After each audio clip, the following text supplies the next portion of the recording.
The Idries Shah Foundation podcast. Practical Psychology for Today. Featuring the works of Idries Shah, voiced by David Ault.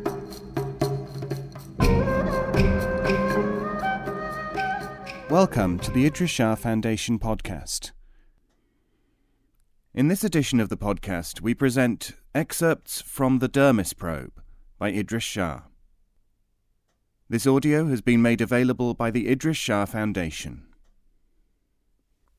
Grammar. A scholar who was a noted grammarian went to see a Sufi teacher. He was surprised to find that the Sufi did not lecture, cajole, or advance carefully constructed proofs for what he was doing.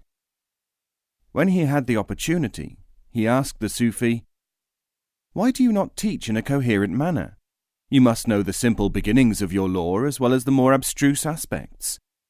We scholars at least take note of the ignorance of beginners and lead them by degrees from simple things into advanced knowledge." The Sufi said, "I can illustrate this to you only if you will undertake a short course of instruction and ask no questions." The Sufi was a man of such repute that it was believed that he could work miracles. Because the scholar was hungry for knowledge, he agreed. The Sufi said, "You are a grammarian. Very well. Every day you shall collect the local cats and dogs and lecture them on the very earliest and most simple aspects of grammar." Thinking that this was a test, or that it would lead to a miracle, the scholar obeyed. After several months, the Sufi called the scholar to him and said, "Have the cats and dogs learnt any grammar?" "No," said the grammarian, "none at all." "Why do you suppose that this is the case?" "Well, because they cannot speak or understand speech. They have to learn that first, if it is possible." "That is the answer to your original question," said the Sufi master. An old fool is worse than a young one, for the young may always grow wise. Zohair. Coincidence. The sage said, "Fate continues, but on no account abandon your own intentions. For if your plans accord with the supreme will, you will attain a plenitude of fulfillment for your heart." Anwar-e Suhaili.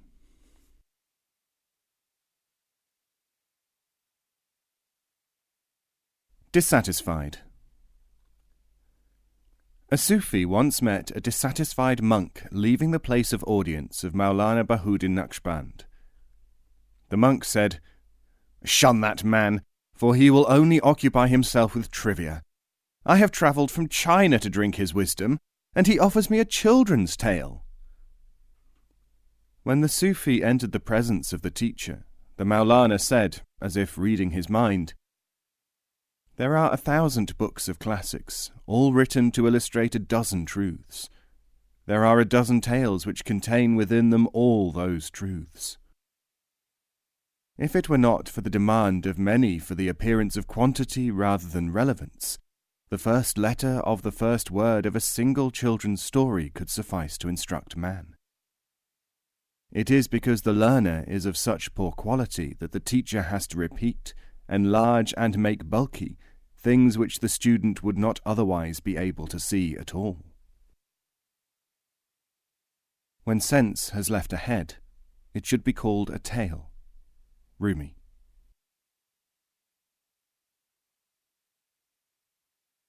Conviction. Talal Nazaf was received with great honour at the court of Cordoba.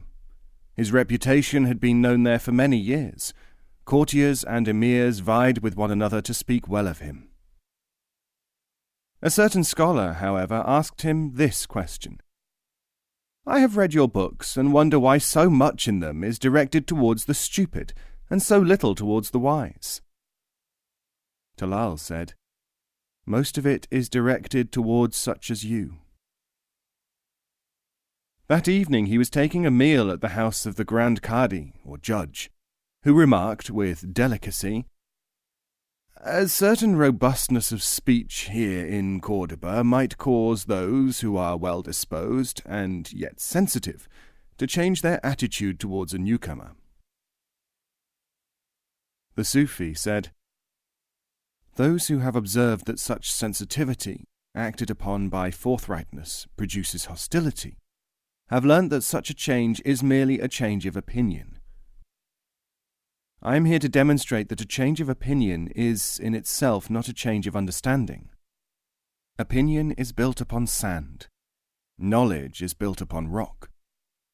If a man is only convinced that I am good, he may be as stupid as one who is only convinced that I am bad. Conviction, far from being based upon reason, is the enemy of reason, because rationality does not change, while convictions do all the time."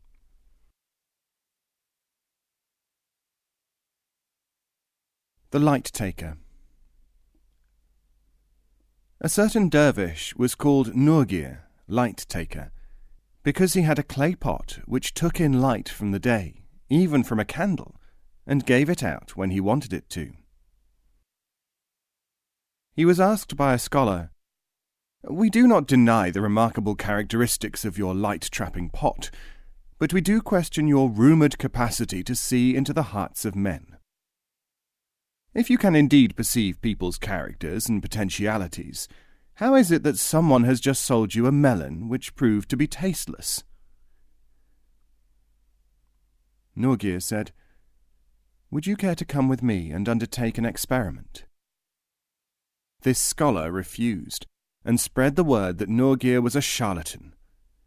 But after many months of this defamation, they both found themselves at the court of the king of the time, and the king showed interest in the dispute.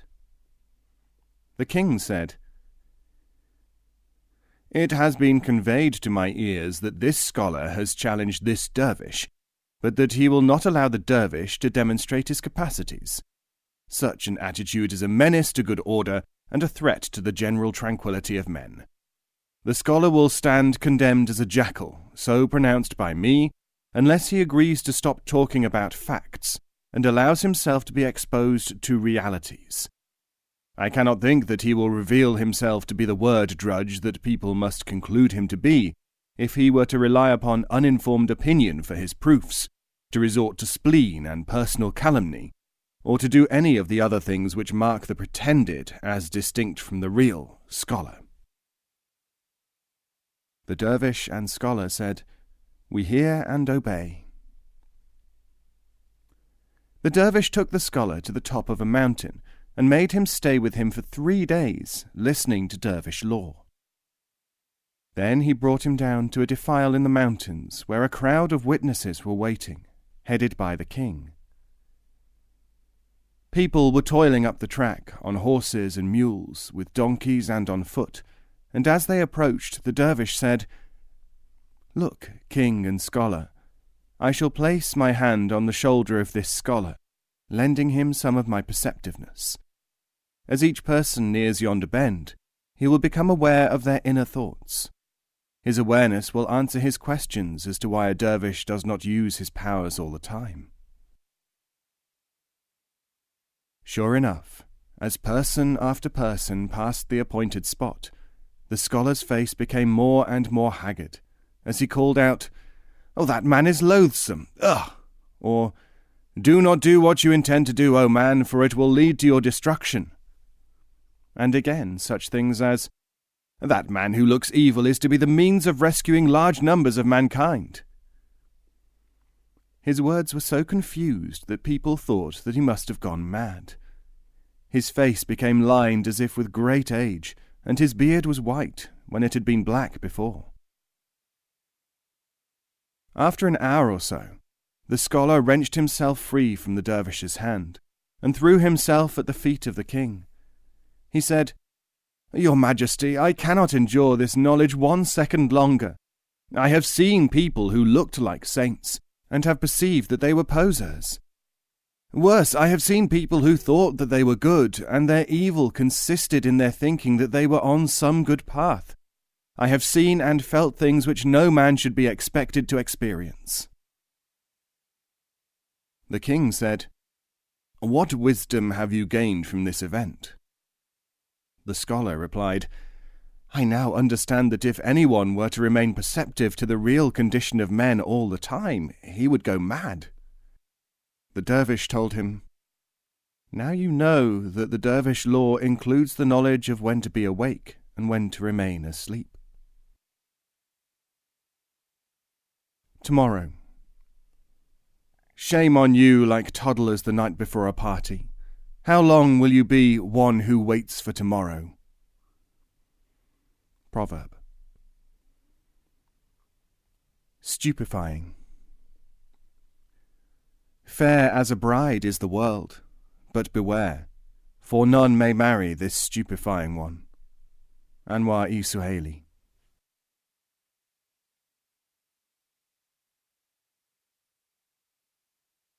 Interpretation. A certain dervish teacher used to spend 6 days of each week in meditation. On the 7th, he would journey to the town nearest his zavia and walk from one shop to another, drinking tea and holding impromptu conversations. On one of these occasions, a stranger saw him tasting honey cakes in company with a certain scholar. The stranger, whose knowledge of Sufism was limited to popular conceptions of the devoutness of dervishes, exclaimed aloud in the marketplace, "Shame upon the dervish who consorts with mere pedants!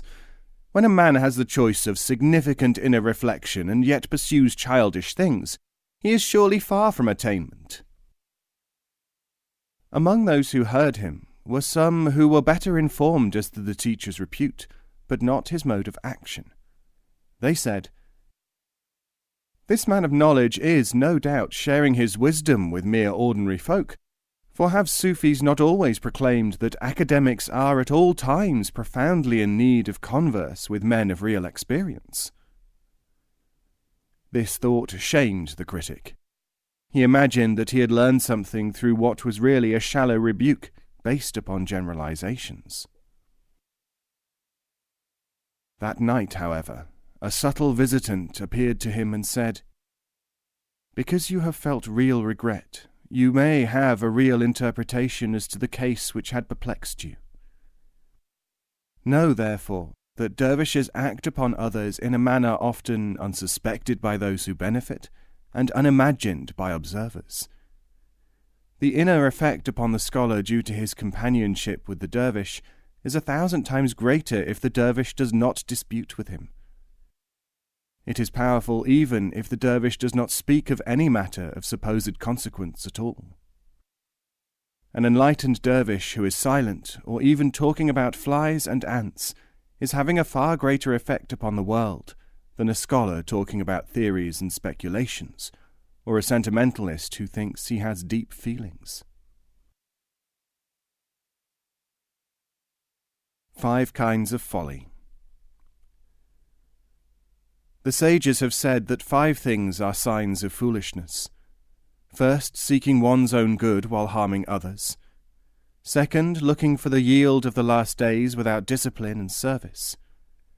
Third, loving women harshly and brashly. Fourth, seeking to learn the refinements of science in comfort and ease. Fifth, expecting friendship without oneself being reliable and trustworthy. Anwar E. Suhaili. Yusuf, son of Hayley. Soldiers, accompanied by a pedagogue, came to Yusuf one night and said, "The works of Ibn al-Arabi have been consigned to the flames this day throughout Andalusia. You have the repute of studying the Eastern wisdom, Sufism. We shall have to take you for trial." "What is your warrant?" asked Yusuf. "Our warrant is that of the Faqih Ibrahim, the jurist scholar who stands beside you." Yusuf said, "Guilt by association is not admitted by the law of God or man. I study the Eastern wisdom, but you cannot say that I practice it." Ibrahim said, "You have written 3 treatises on it, which are studied by young people who are indifferent to more authoritative commands." Yusuf said, "The law permits anyone to study and to quote, and it does not insist that a student is a practitioner by definition." Ibrahim said, "Do you deny that you practice Sufism?" Yusuf said, "I deny that if you bring me to trial you will be able to escape without looking a fool. When Aristotle wrote on minerals, people did not accuse him of being a mineral, and if we have come to such a state, it is time that we returned to an earlier one." "They could not question minerals," said Ibrahim. "They did not know the method." "You must be insane." "And if I am, the law will protect me, for it is forbidden to persecute the mad. The mad are under the protection of God, for they have no other natural protector, and the state must protect those who are under the protection of God."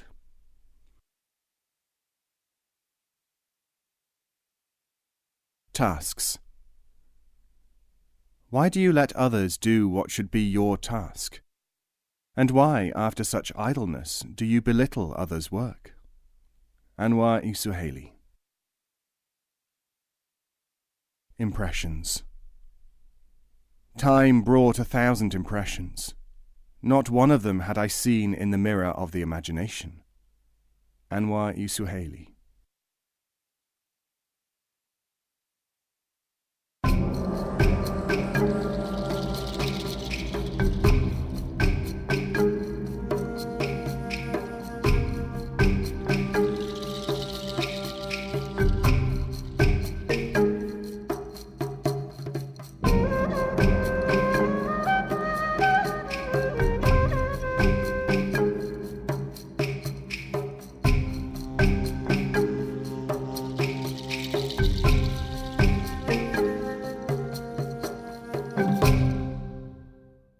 This podcast is copyright 2016, the Idries Shah Foundation.